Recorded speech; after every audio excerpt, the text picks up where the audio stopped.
Halo, Assalamualaikum warahmatullahi wabarakatuh. Perkenalkan, nama saya Muhammad Sawal.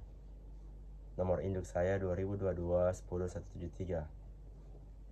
Di sini saya akan mempresentasikan materi yang berjudul faktor-faktor yang mempengaruhi keputusan investasi. Adapun faktor yang pertama yaitu cash flow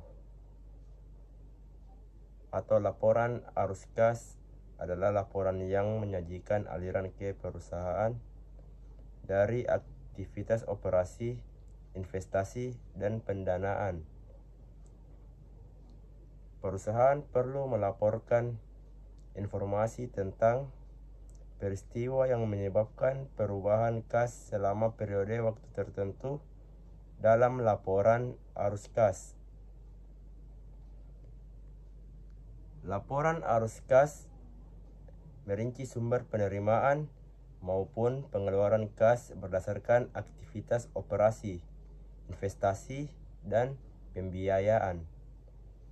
Informasi apapun yang ingin kita ketahui mengenai kerja keuangan perusahaan selama periode tertentu tersiar secara ringkas lewat laporan arus kas ini. Adapun faktor yang kedua, firm size. Nilai perusahaan dapat dijelaskan dalam gagasannya, memaksimalkan nilai perusahaan sebagai tujuan perusahaan dengan memaksimalkan nilai saat ini dari semua pemegang saham di masa yang akan datang. Perbedaan dari penelitian sebelumnya terletak pada durasinya. Menurut Aslinder dan Lestari 2020, nilai suatu perusahaan tinggi dapat meningkatkan kepercayaan pasar terhadap pola kerja manajemen dalam menjalankan perusahaan dan proyek perubahan di masa yang akan datang. Selanjutnya yang ketiga, solvabilitas. Rasio solvabilitas menunjukkan seberapa jauh perusahaan dibiayai utang dengan kemampuan perusahaan yang digambarkan oleh modal. Rasio debt to equity digunakan sebagai indikator leverage dalam penelitian ini.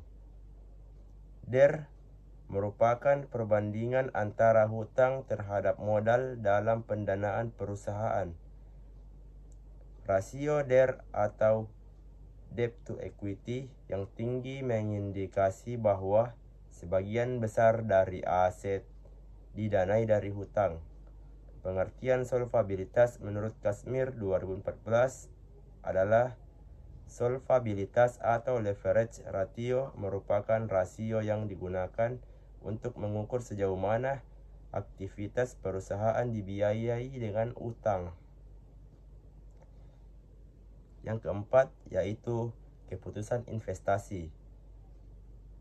Keputusan investasi adalah kegiatan menanamkan modal sendiri untuk menghasilkan keuntungan dari kegiatan investasi yang dilakukan.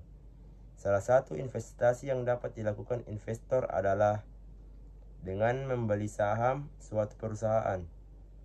Investor membeli saham perusahaan di bursa dalam bentuk pendapatan dividen, keuntungan perusahaan yang dibagikan, dan keuntungan berupa selisih harga saham jika investor memutuskan untuk menjual kembali sahamnya. Gatot L. 2020. Secara singkat, keputusan investasi adalah penggunaan dana yang bersifat jangka panjang. Kapan saja seseorang memutuskan untuk tidak menghabiskan seluruh penghasilannya saat ini, maka orang tersebut dihadapkan pada keputusan investasi. Itulah mungkin yang dapat saya sampaikan. Lebih dan kurangnya mohon dimaafkan. Wassalamualaikum warahmatullahi wabarakatuh.